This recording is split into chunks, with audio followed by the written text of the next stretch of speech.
Hey, welcome to another episode of Walk Worthy. I'm here with my friend, Karen Potter. I've been on her podcast. She's one of the hosts of the Covenant Eyes podcast. I've been on that podcast 3, maybe 4 times. Wherever she is, I kind of like butt my way into whatever media they're doing. But she oversees church partnerships, marketing. She's worn a lot of hats since I've known her. But Karen, you're a great friend, and I'm so glad that you're here today. Oh, well, thanks for having me. It's so fun to be on the show with you, and congratulations on this amazing podcast. You have some amazing guests on your show. I love it.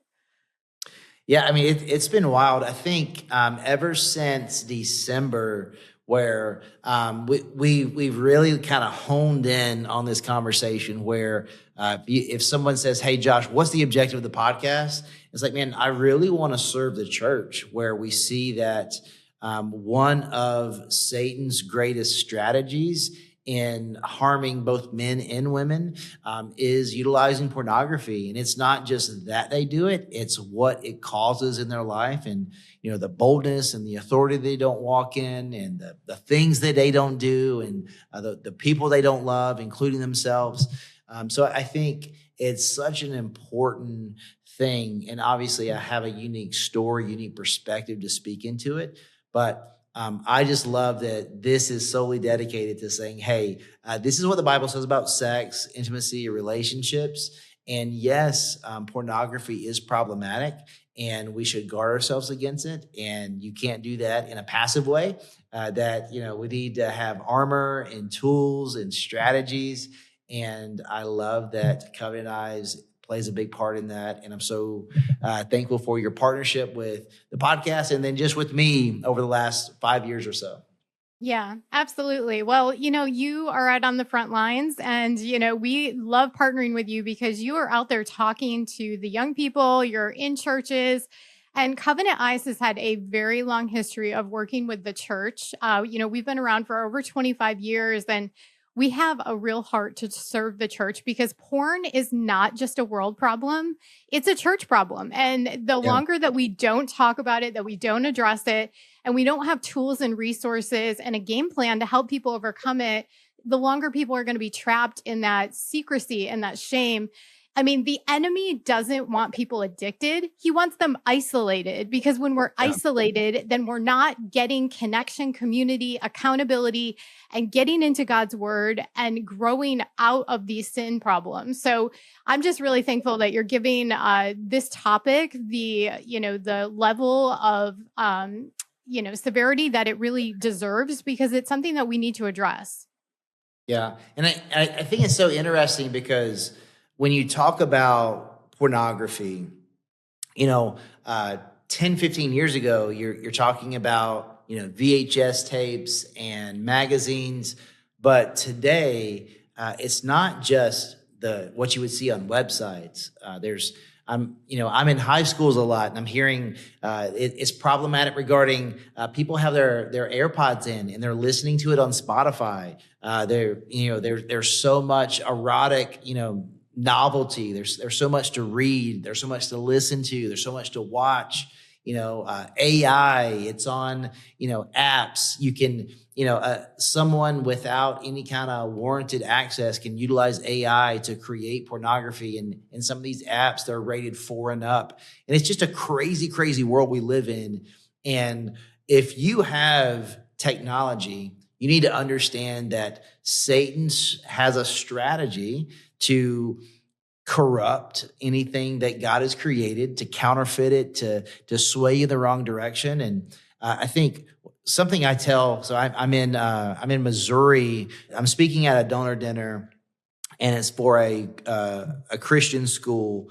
And the conversation is like, hey, what do we need to do to equip parents for this over-sexualized, very digitized world?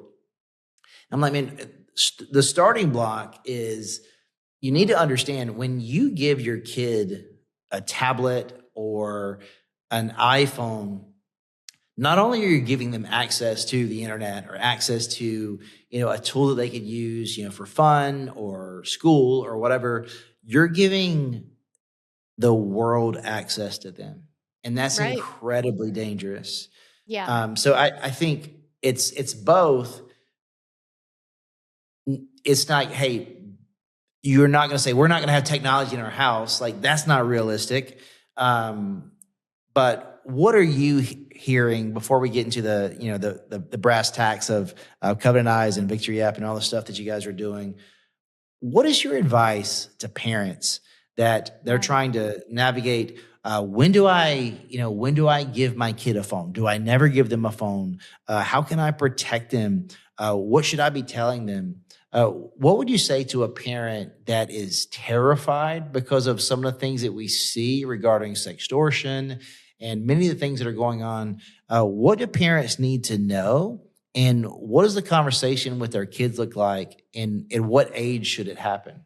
Yeah, that's a really good place to start. So, and that's, it's a good place to start because that's actually, 10, almost 10 years ago, why I joined Covenant Eyes, because I was a mom with kids and technology was coming of age. So, I want to start off by first letting parents know, like, the landscape is changing fast. And so, don't feel overwhelmed because there is a lot to know and a lot to do. But the first and most important thing is that you've got to start having dialogue with your children and age appropriate ways as early as possible. And so there are simple ways to start the conversation to prepare kids, which, we recommend a book called Good Pictures, Bad Pictures. And Oh, that's a that great is a resource. really, yeah, it's a great resource. And it's a way that you can start when kids are 3, 4, and 5, really equipping them and understanding like there are certain parts of the body that are private and what to do if someone, you know, asks to see those parts or touches you in those parts. And like you have to equip your kids in that way. Then the next step is to really start having a dialogue about technology and how it's a tool that can be used for good and also the ways that it can be used for evil. As far as when to give a child technology, I'm a big fan of the wait till eighth movement that's out there, which is really holding off on technology as long as you possibly can. Eighth grade being the minimum age. I know that for some parents that just feels unrealistic, and I understand that. I had kids, I get it.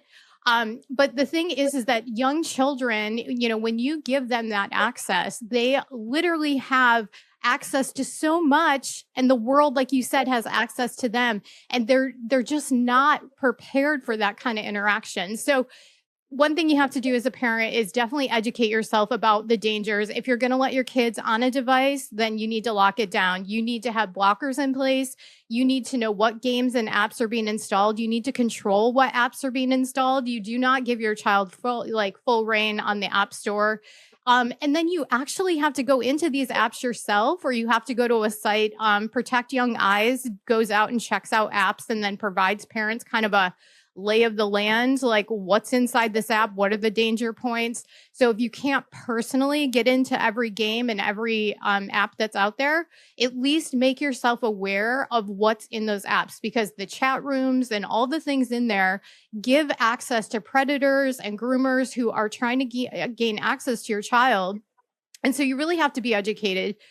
Covenant Eyes has several ebooks. We have 3 parenting ebooks that are free on our website. That's another great place to start, because as children get into school, it's not always that your child may find porn on their phone, but if they're on the school bus or if they're out in the playgrounds, all it takes is one other child to open up their device and say, "Look what I found."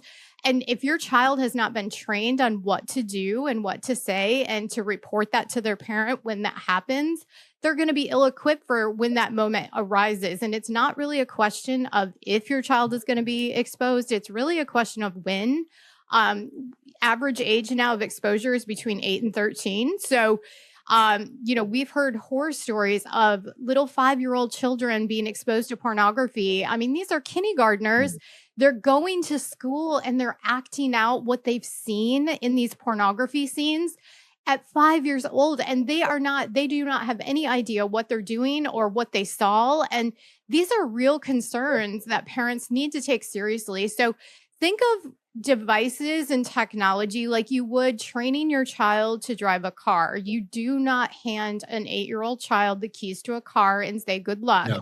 there's a whole process to training your child. You know, they're in the car with you, you talk to them, you teach, you model how to drive a car, right? So if you want your Yeah. child to be a good driver, you need to model good behavior on that. And as parents, we also need to kind of look internally, like how are we using our devices? Are we taking them to the table? Are we bringing them in our bedrooms? Are we on them all the time? You know, they learn more by what we do versus what we say. So Amen. it's a heavy responsibility as parents, and I know that sounds like a lot, but start with one step. You can do one thing really, and take one step at a time, but make sure that you're staying educated and aware. Because I think most people, um, I, because most people are not necessarily being negligent, but they are being naive in Yes. that, the things that you would see on YouTube's Kids, on, the things that happen on Roblox and things like that. And I think we don't live in a world currently where you can trust that just because it is categorized as being kid friendly, that doesn't mean that there's not things that are being embedded into that. And Protect Young Eyes, I don't know if they specifically do this, but maybe they do. There's a certain organization that they kind of give you a picture of shows and movies of saying, hey, there's this aspect of inappropriateness that has happened. I saw somewhere where, because my kids love Paw Patrol, and Yeah. I've watched Paw Patrol with them tons of times, but then there was an offshoot of Paw Patrol and Rubble and Crew, and then there were same sex stuff and like weird language, and you do the research, and there is the producer and writer for that show. It was a different person, and it was and it's like, oh, the voices are slightly different now. It was so different. But I don't remember what website I saw. I can't remember. I think But it's Focus on the Family and it's okay. Movie Guide. Yeah, and there's another Yes, site yes, too. yes. Yeah, yeah, yeah. I use that all the time. I mean, even as an adult, I use it because I personally don't want to go watch filth. You know, so like new movie comes out, Yeah. I want to know what's in this thing, right? Right. And I think it's just like to my point though, we live in a day where I can't trust that No, media is going to be, just because it says PG doesn't mean it's appropriate for your kids. that's Because right. we Yeah, just don't live in that world anymore. we So don't. I just want to back up just for a second. I'd love to come back to that conversation, but just Covenant Eyes, as a whole, been in operation for about 25 years. Over 2 million people, I think, to this point, has downloaded it.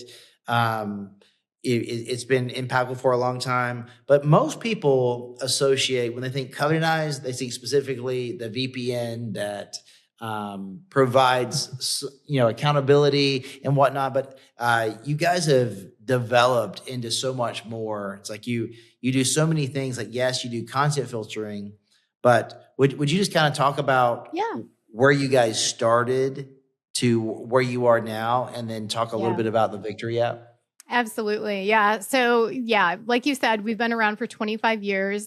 Really, the company was founded. Ron DeHaas started the company because he had young kids and he was seeing the internet. He knew that there was goodness to be had there, but also a lot of danger. And so he worked Yeah. with a developer to create this app. And really, for about the first 20 years of our company, we really centered around serving the church and families and really providing that layer of protection, blocking content, and of course, our internet accountability reports, which really allowed people to walk together in accountability, which really is huge because if you try to break this habit, if you try to get freedom from pornography alone, it's going to be a lot harder. But when you've got a brother or sister walking alongside you, there's just something really amazing that happens and it's biblical. So that kind of is where we started. And approximately about 5 years ago, we really kind of shifted a little bit more into the screen accountability using AI driven detection models to really level up our ability to provide screen accountability and, of course, the internet accountability reports and all the things. And we really pivoted our model to really equipping men and women. We still serve families, we still serve the church, but we really wanted to focus on helping men and women because, as the numbers are staggering. The number of Christian men and women that are viewing pornography, on some Yeah, frequency monthly. I just think like that is, if you have been with me for a while, you know that I say this a lot because literally, like if someone asks me, what are you called to? For me, first and foremost, preaching the gospel of Jesus Christ. Secondly, I believe that God wants to use me as one of many vessels to help eradicate Jesus' bride, the church, of how Satan is using pornography to corrupt men and women. And I would love for us to double tap on that. This is something that women struggle with. Yes. But it's in the struggle with men and women that we are not being the church, in that you're not walking in the boldness and authority that comes with someone who is living in freedom. So if we have been, if we're no longer slaves to our flesh and we're, united with Christ because of his blood, well, there's freedom for us to walk in. But because of shame, because of habitual sin, all these things, we're trapped and we're not sharing the gospel. We're not being vocal about our faith. And now it's impacting families. We see this in the West. People are getting married later. It's contributing to divorce. There's less kids being had. And all of it's rooted in this identity crisis, and pornography is a big part of that. So I would just say it is a problem in the church. That is a reality. And Yes. my hope is that, us and many other like-minded individuals and other organizations that we're linking arms with, I really think that there's good work to be done, and there's a lot of hope that's going to happen on the other side. Absolutely. Yeah. And I want to pause like right there with the church for a minute, because that is one of my responsibilities here at Covenant Eyes as I lead our church outreach team.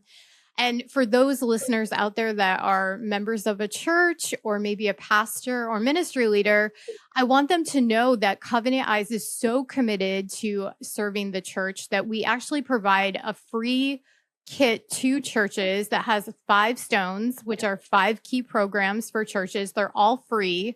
And they're designed to help pastors and ministry leaders equip the congregation in overcoming pornography. And inside of that program, I just want to highlight, we offer a couple of things that are really unique. First is we have a program that is for women who struggle with pornography. And this is an area that, I feel like we talk a lot about men who struggle with pornography, at least more than we used to 10, 15 years ago. But women who struggle with pornography, according to Barna's most recent report, that number is over 40%. So we at Covenant Eyes, we committed to developing a program that is specifically for women. It provides them community, connection, education, learning, recovery-based resources, and it's a free program. And so again, there's a community element too, right? There is, yeah. They can connect with other women, get prayer, connection, accountability partners. Everything is built right into that program. And so I like to highlight that because the church, there is so much on pastors and ministry leaders' plates. We know this. And so what we wanted to do is make this as easy as possible. Like everything that we provide to the church is free. There's no cost for anything. And the reason I want to highlight this is that we want to remove the barriers and help pastors and ministry leaders really walk alongside people that are struggling and find that freedom. And we're making it as simple as possible. We're on a mission right now calling 300,000 churches to get them resourced with this kit. And so with that, we're all in. Like the church literally is the secret sauce to this whole pornography epidemic. Like the church really does have the power to make a difference. So I just wanted to call that out because we mentioned the church, and that's something I'm so passionate about. Hey, real quick, if you've been telling yourself, I'll deal with this later, let this be your moment. If you want to live with integrity online and you're tired of fighting private battles in secret, Covenant Eyes can help. It's accountability software designed to bring transparency to your devices and support healthier choices, not just through willpower, but through trusted relationships. And right now, you can try Covenant Eyes with a 30-day free trial. Just use the link in the show notes or visit covenanteyes.com and use promo code AACC on screen to get your 30 days free. You don't have to be perfect. You just have to be willing to take the next step. Covenant Eyes. Take the step into the light. Yeah, and I think to your point, like it is a problem with women. And I think the way in which we've talked about it historically, or the way it's been perceived, is if we frame it as a men's problem and you are a woman that is struggling with this. And I've heard this from women. Yes. They've been sitting in churches and it is articulated as a men's problem. Well, what happens is the shame that they already feel is compounded because now they're struggling with something that men struggle with. Yes. And there's this double portion of shame, and that causes them to believe that, well, I must be the only person struggling with this. So the probability of them going and telling someone that they're struggling with something that seemingly no one else is struggling with, that's another way that Satan is whispering in their ear to keep them silent, to keep them isolated, and ultimately keep them stuck.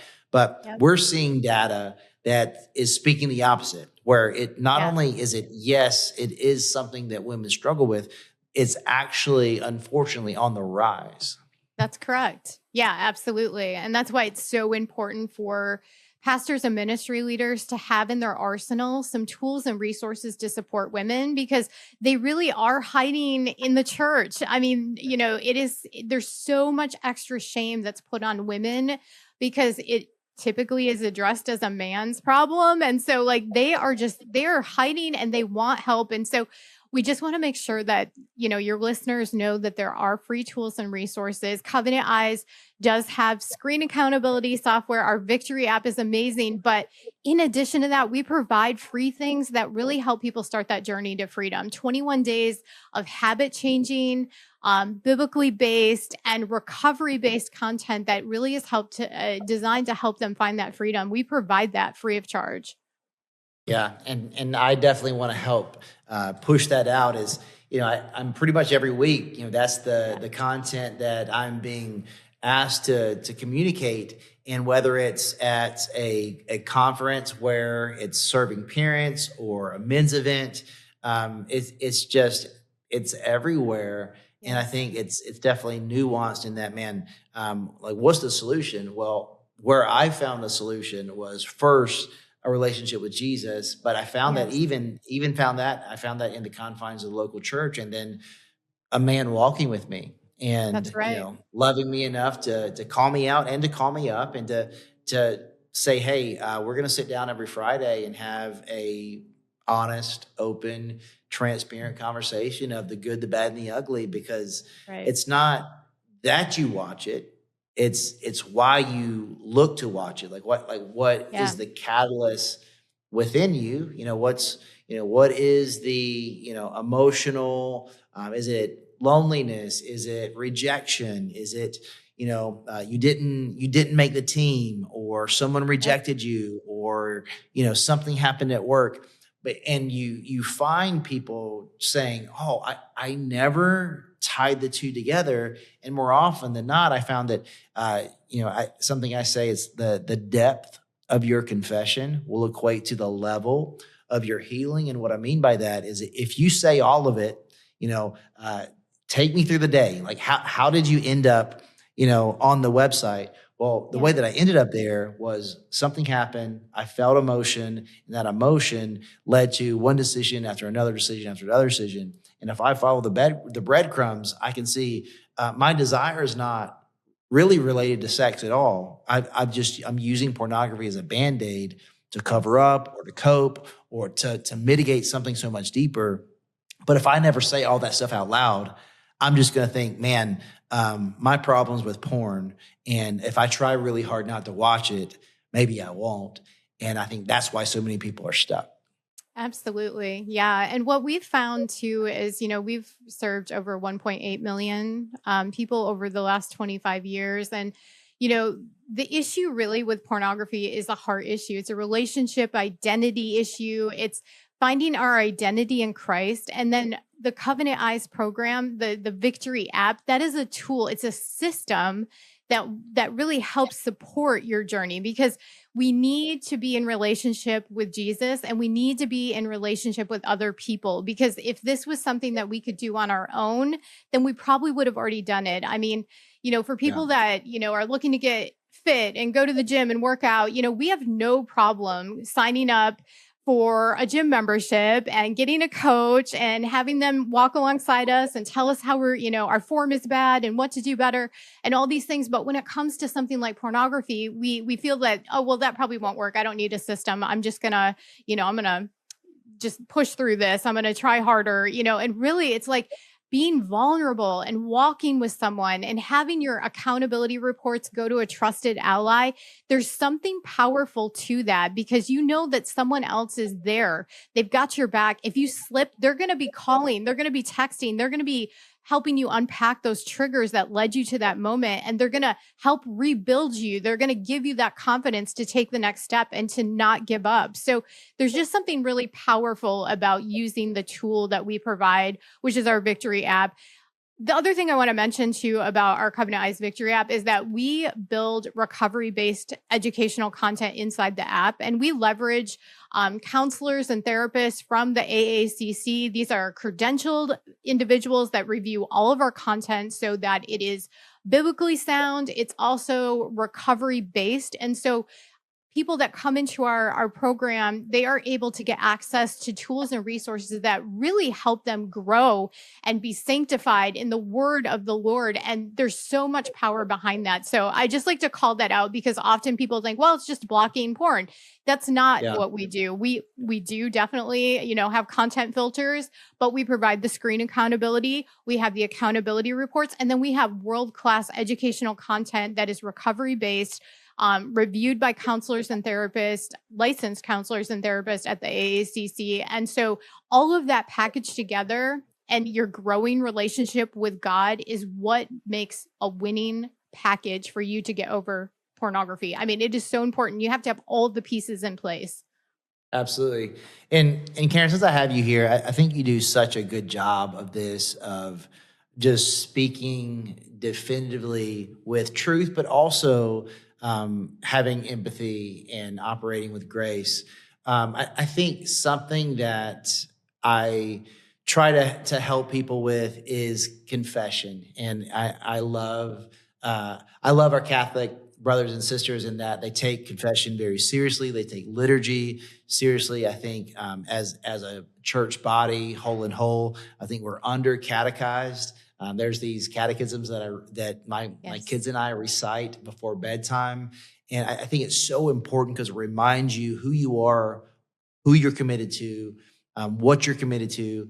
And I'm just thinking through confession.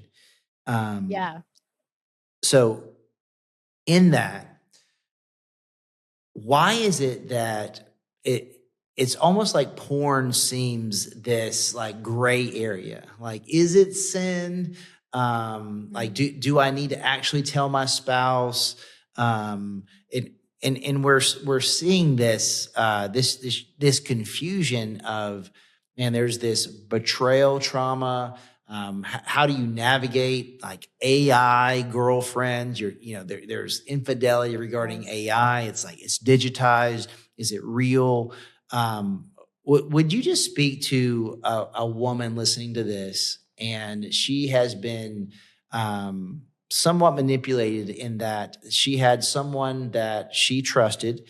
We'll say, they're in a girlfriend-boyfriend relationship, and this person is habitually using pornography, and he keeps apologizing but never repenting, and he keeps minimizing it because it's just porn.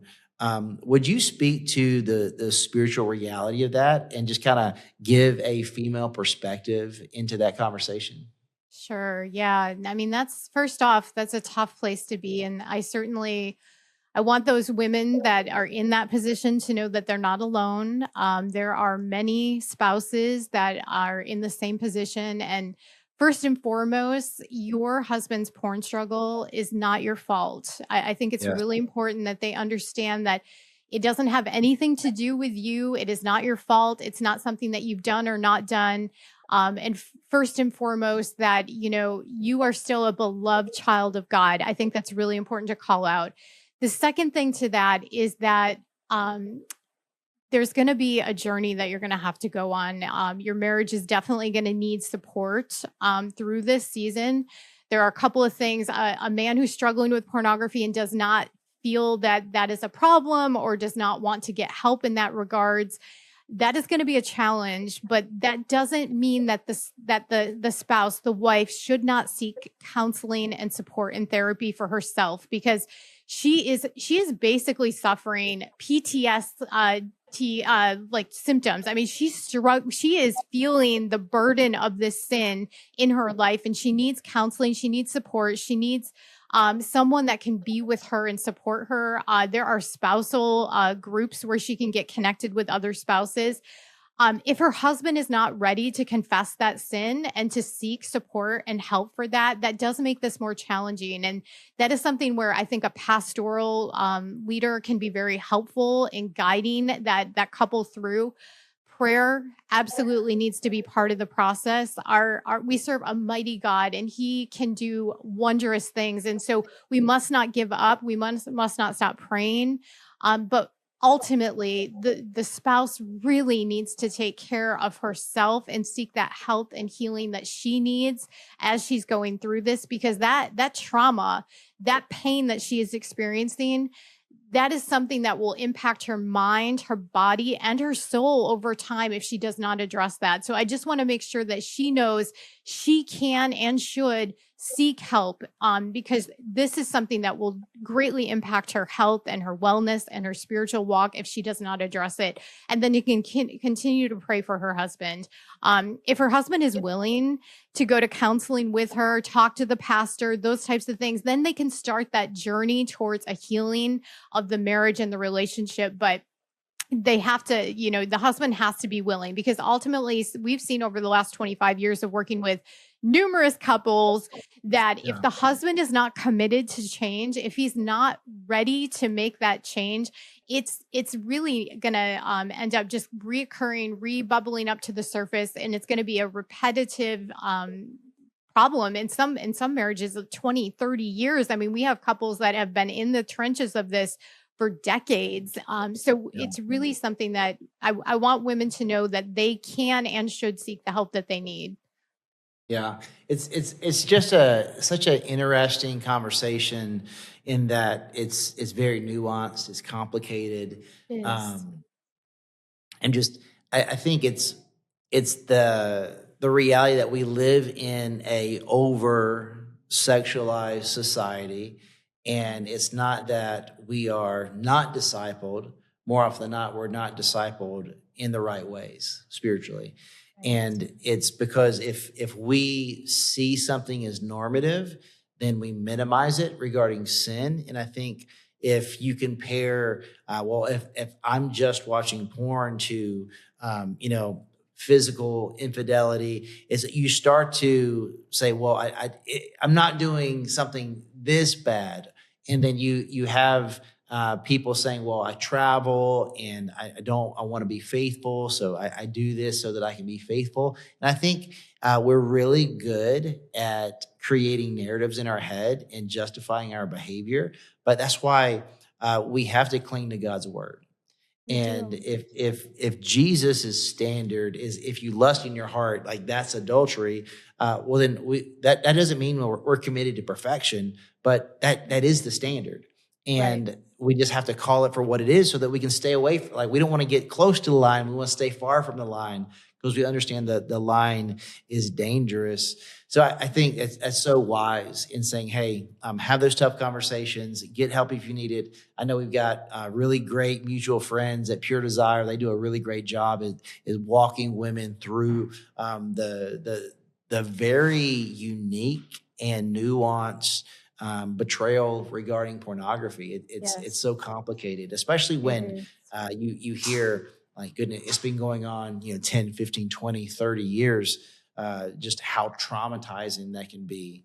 But there is help and there is hope.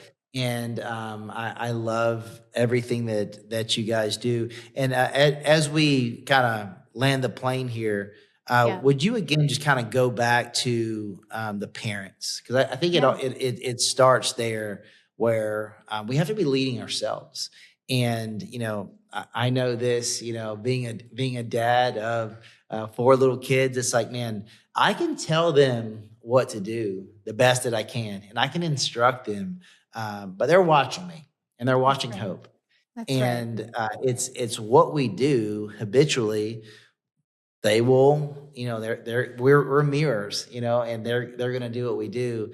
Yeah. Um, so again, kind of coming back to that, why is it important for us to just pay attention to little things like bringing our phone into our bedrooms or being on our phone at dinner?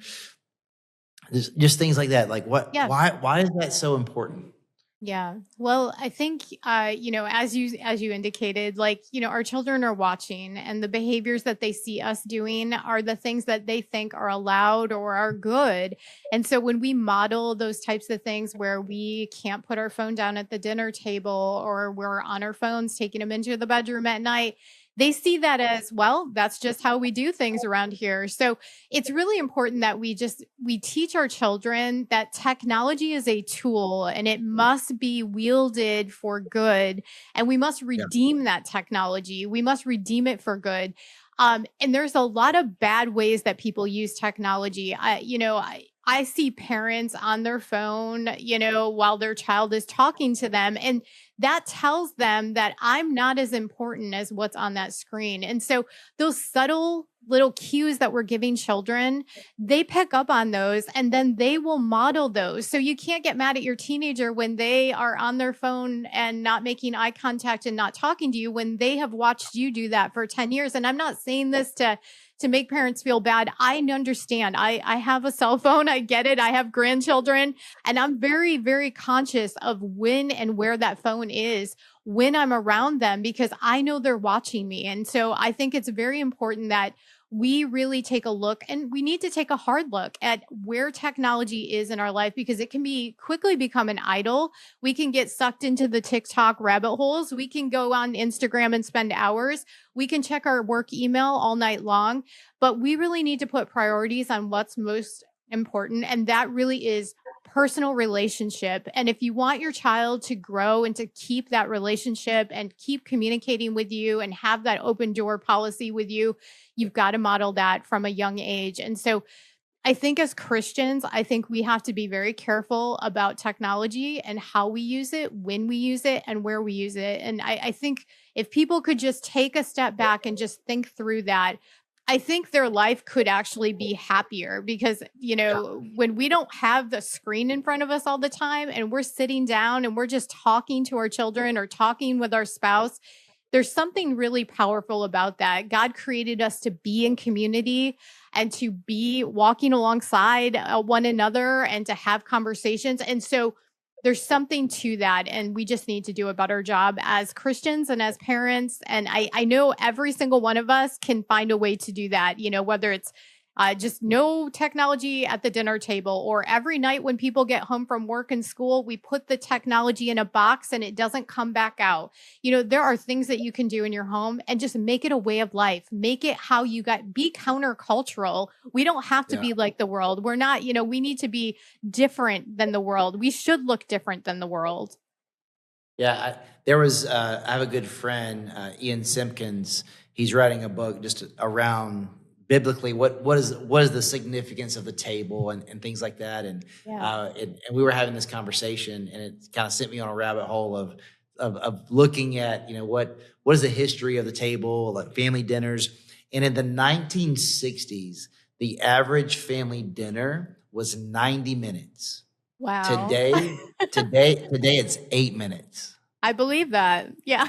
And so like so for us, we do no phones at the table, but also we generally do tech free Saturdays, That's where we perfect. from morning until after dinner we don't do any tech, and then we watch a movie and get pizza together That's at great. night. But I think just like that idea that before technology ruled our life, where phones and TVs and tablets and streaming. If we only had three channels to watch, maybe we wouldn't watch so much TV. Right. But that idea where we were created by God to be communal people, and technology actually robs. It's a good thing, and there's nothing that Jesus isn't Lord over, and it's a great tool. But if it's lording over our lives to the extent where we are missing out on what's most important, maybe we have to start there. Like start with Absolutely. my wife and I. We started. It's almost funny every time I see it. It's like shocking, but we put app limits like on Instagram and stuff like Yeah. that. Yeah. And it's like, oh, like I've used I've used Your my 30 allocation is minutes gone. or whatever. It's like, oh, okay. Yeah. Yeah. We're Just done. on to the next thing. So I think it's so important. And then I just want to ask you one question, and then we'll Yeah. kind of get super practical. So we talked about the necessity for confession, where, like, yes, First Yeah. John talks about how we need to confess unto God so that He's righteous and just to forgive us. But then also we need to confess to others. James 5:16 talks about how Yes. when we confess to one another and a righteous man, a righteous woman prays for us, we can be healed. That needs Right. to happen. If it hasn't happened, if you just confess to God, you need to confess out loud to another person. But regarding the technology, Yeah. why is it important that you have an accountability partner that is going to hold you accountable, but do it the right way? So what does it Yeah. look like to receive a notification that someone has pursued seeking out something that they have voiced? I don't want to see this. They did it. You've got the evidence of that, and now you're about to call or text them. How do we do this well? How do we not? Yeah. How do we not do this? Where I don't want to give you too much agency, and that, oh, you're good. You Yeah. did it again. Okay, let's pray about it in a somewhat jovial manner, where we don't make it enough of a big deal, but we don't want to condemn either. Like, what's that sweet spot? Like, how do you navigate Yeah. that well? Yeah. So I'm gonna lean into something that Pastor Matt Chandler kind of uses when he talks about accountability and how it's done well. He says that, using covenant eyes is the guardrails for his life online. And really it's something that allows you to have parameters of, these are the things that, this is the guardrails. I don't want to go outside these guardrails.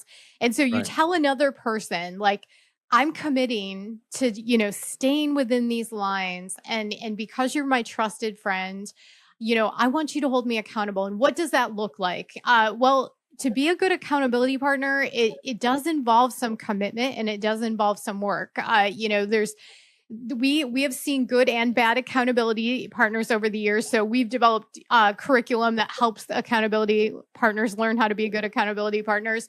But the thing is that when you're making a commitment to walk alongside somebody and be their ally, their accountability partner, you are committing to be a part of their life and to help them overcome something that they're seeking freedom from sin. They want to overcome something, and you've committed. So your job really is to hold them to account. And, the Bible talks about how we do that, and you mentioned James 5:16, confess your sins to one another. And that is a great scripture, because confession is part of it. Like, the accountability partner shouldn't have to be the policeman who gets the report Right. and then sees something. What should happen is that, as a person that's using accountability, if you have fallen, if you have sinned, ideally you're reaching out to your accountability partner before that even gets on the, in their email box or text message. And you're Yeah. letting them know, like, look, I screwed up, and I do need to pray. I need you to pray with me. And I really want you to walk alongside me here.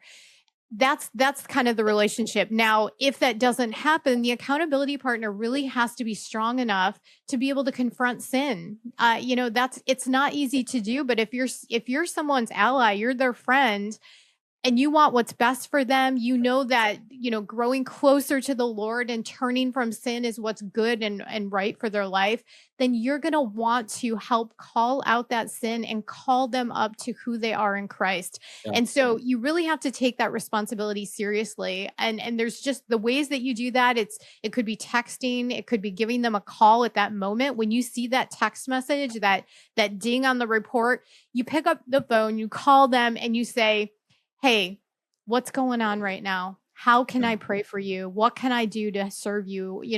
It's being there in the moment. So I will tell, some people are just not meant to be accountability partners. They don't have the level of discipline or commitment. And, we've all had friends like this that, like, "Oh yeah, call me anytime. I got your back." And then you call them and they don't pick up and they never return your call and they're not there. That's probably not the right person to be your accountability partner. You really want somebody that takes the responsibility seriously, because this is a serious issue. Sin Right. is a serious issue, and we want to crucify the flesh. And so I urge both the accountability partner and the person looking for an accountability partner to really vet one another well and make sure that you're going to be able to handle the responsibility, because it is a big responsibility. You're helping someone on their journey to freedom from pornography and, getting sin cleansed from their life. So we need to take it as serious as it really is. And so I just urge caution that if you're willing to be an accountability partner, know what you're getting into and be committed to that journey with your person. Yeah, I always tell people they need a Proverbs 27:6 friend, that someone that loves them enough that maybe they're going to have to give them words that sting a little bit, but it's Sometimes. because they love them. And I That's think right. it's so important that we need to be called out and we need to be called up. And if you That's find the right. person that can do both, that's a great accountability partner to have. So let's get super practical. So Yeah. someone's listening to this conversation, they've never downloaded Covenant Eyes before. Karen, tell me, what do I do? I'm all in. I want Yeah. it. I know someone that can be my accountability partner. I have someone in my life that I've got relational equity with. They love the Lord, they love me, and they're going to be committed to this journey. But man, I'm all in with Covenant Eyes. It sounds like something that would really help me. I'm interested. What do I do? Absolutely. Yeah. So there's a couple easy steps. You can either go to covenanteyes.com and you can sign up and download the app onto your phone, or you can go to the App Store and just download it there. You're going to install the Victory app on your phone. It's as simple as installing. We have a really great tutorial on how to do that. We also have a customer service center that's US based, works Monday through Saturday, is available. I've seen them on the phone with people for 5 hours. They will walk alongside anybody, and they're not just helping you with technology. They're helping you, find good content in our app. They're walking you through all of our ebooks. Like, getting it installed is very simple, but if you run into any challenges, we have a team that will literally walk alongside you. So get the app installed. Once you've got it installed, your accountability partner will also install the Victory app on their phone so that they have access to your accountability reports and they're able to get the alerts. And then once you get the app downloaded, you can actually jump into all the educational content in there. We have a whole series of paths that you can take. So depending on, if you're a female that's struggling with porn, there's a path that you can take inside the app. If you're a male, you can go down that path. If you're a spouse of someone who's struggling with pornography, we have content in there for you. And so you can start learning. You can get to understand, why am I constantly, attracted to this pornography? Like, what is going on in my brain? How do I overcome these challenges? So once you have it installed, it does all the monitoring for you. So screen accountability starts working immediately. The AI-driven detection is activated. If you want to turn on the blocking feature, you can. So there's a way to turn that on inside the app. And that'll just help you with an additional layer of blocking the content in inappropriate websites and categories. So, for most people, I usually recommend, like, why not use the filter? Like, turn that on as well. That way the temptation is cut off right at the moment of temptation. So you get that installed, and then, you just start your journey. And basically you operate your phone the same way that you always do. We have, monitoring across. You can use your iPhone or any of your Google devices. You can install it on your computers. You can install it on your work computer. You can install it on your personal devices, all the places, and it will just continually do its job behind the scenes. And it's as simple as that. I mean, it's really a very easy software to install. Awesome. Well, I think that, you just sharing, hey, if you're someone that wants to guard yourself in this wild, wild west that is the digital world, whether you're struggling or, hey, this is something I want to guard myself from, or you are someone that wants to help people, whether it's in your community or you're someone that has been, you're wrestling with betrayal, your spouse, and you want to know more, you need resources. It's kind of a one-stop shop for all those things. So I'm so grateful for Covenant Eyes. I'm so grateful for your friendship. And thank you so much for your time. Of course. Thanks for having us. Absolutely. Hey, real quick, if you've been telling yourself, I'll deal with this later, let this be your moment. If you want to live with integrity online and you're tired of fighting private battles in secret, Covenant Eyes can help. It's accountability software designed to bring transparency to your devices and support healthier choices, not just through willpower, but through trusted relationships. And right now, you can try Covenant Eyes with a 30-day free trial. Just use the link in the show notes or visit covenanteyes.com and use promo code AACC on screen to get your 30 days free. You don't have to be perfect. You just have to be willing to take the next step. Covenant Eyes. Take the step into the light.